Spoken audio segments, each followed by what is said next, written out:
Sve što vas interesuje na jednom mestu. Vaša dnevna doza. Prijavite se.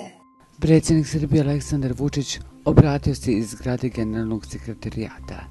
Juče su brat i sestra Dara i Kristijan u selu Žitkovac, opština Zvečan, napadnuti od strane kosovske policije. Kada je došla njihova majka, koja je sva uplakana, zatekla je sina kako drži na kolenima na zemlji i ćerku koja je bosa i od stresa nekoliko puta kolabirala.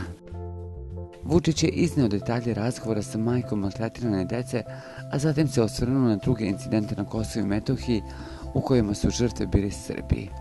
Vozili su kvad, pa su oni mislili da su kao opasni teroristi. Imaju i manjeg brata. Možete misliti kakav je to šok za cijelu porodicu. Mnogo godina unazad pokušavamo da na svaki način sačuvamo mir, stabilnost i ekonomski napredujemo. Naša zemlja je dala sve da tako bude. Međutim, koliko god se trudili da budemo ozbiljan i odgovoran partner Evropske unije, nikad nas nisu na takav način posmatrali. Ukoliko ne bismo bezuslovno postupali po njihovom zahtjevu, uvek smo mi bili krivci, rekao je predsjednik.